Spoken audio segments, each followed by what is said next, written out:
We brought you the breaking news earlier. A Peoria County jury finding Sean Grayson guilty of second-degree murder. The verdict came after 12 hours of jury deliberations. We have team coverage tonight on the verdict and reaction to the news. WND's Carly and Karen have been in the courtroom for the entire trial. You both were there when the verdict is read, but we begin with Karen Isert. What can you tell us about the reaction when the verdict was read?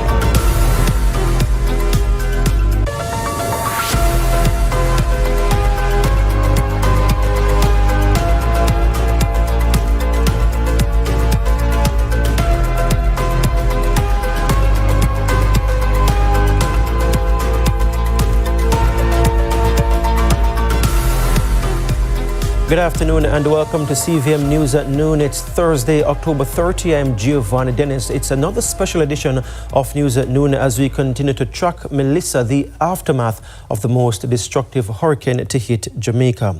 Up first, more details are emerging about the scale of destruction left in the wake of the most devastating hurricane to hit Jamaica. At least 6 bodies are said to be decomposing in parts of Westmoreland as communities remain inaccessible following the passage of Hurricane Melissa.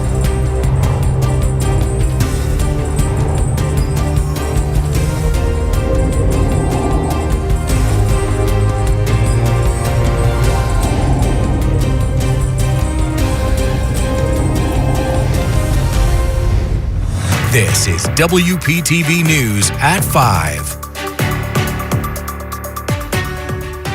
The destructive aftermath of Hurricane Melissa coming into view across the Caribbean. There are people here now who have nothing but the shorts on their backs. Tonight, we're listening to families with loved ones who survived the historic storm and the organizations now stepping up to support recovery efforts.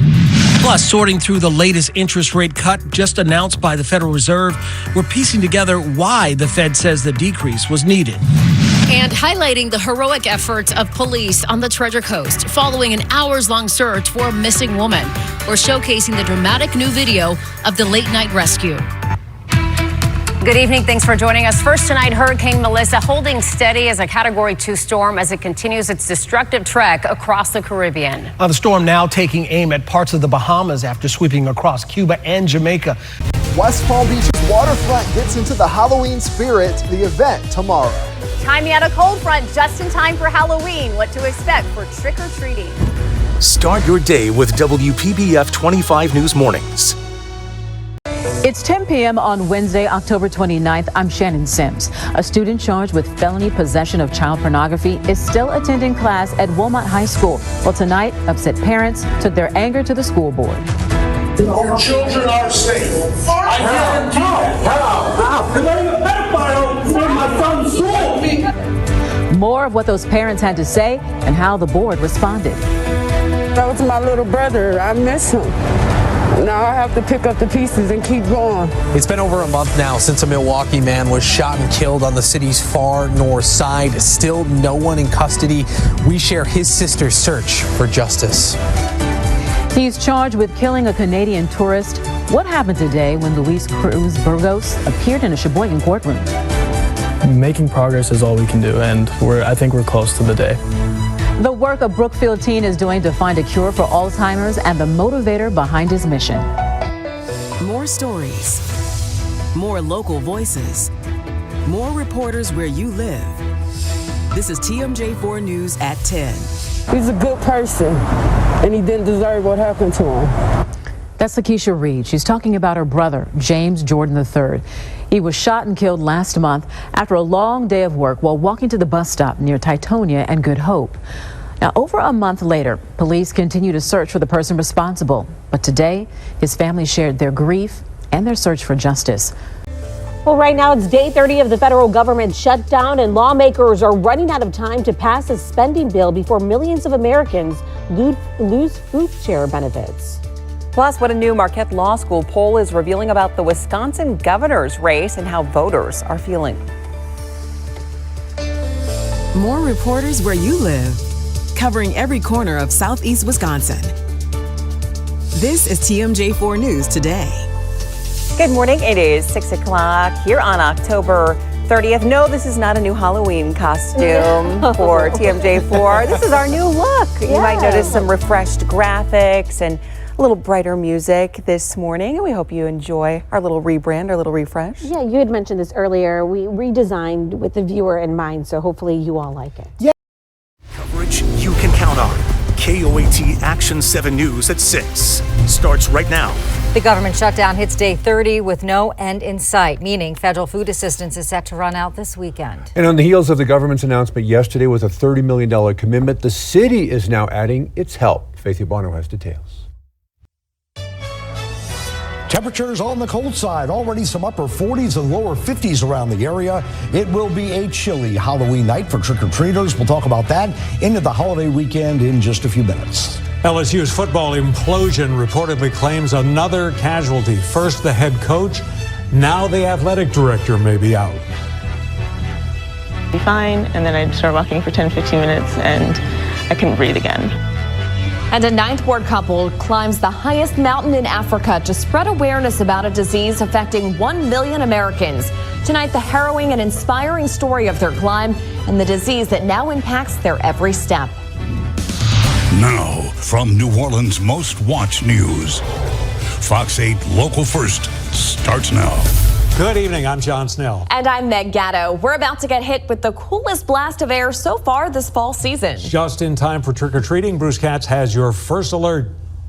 Well, that is right. We're not talking freezing weather, but, low to mid 40s, pretty chilly from where we've been.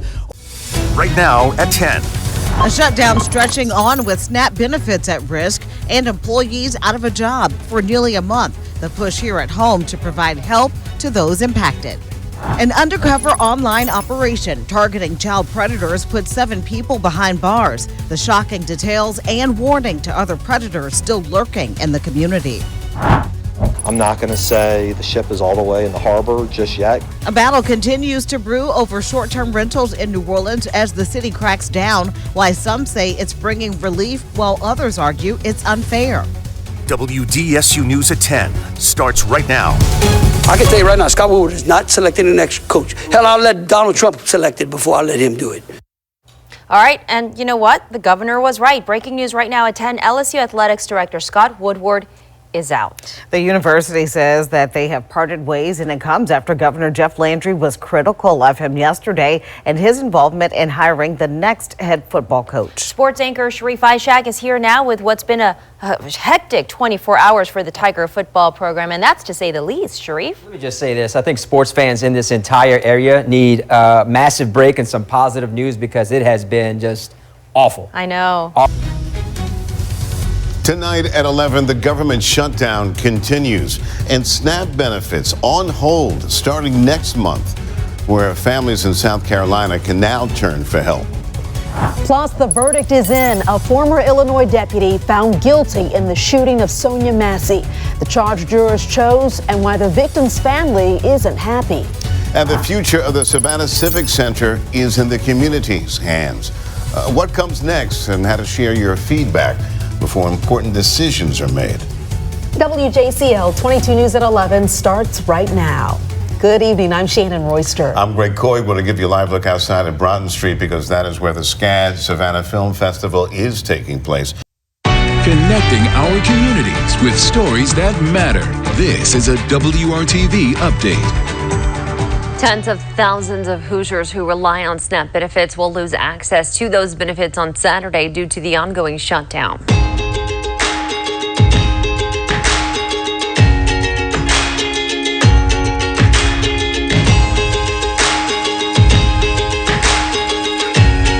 Welcome to Inside Indy. I'm Nicole Griffin. Columbus is known for its architecture and public art, and now one of its most iconic pieces just received funding to make it shine even brighter.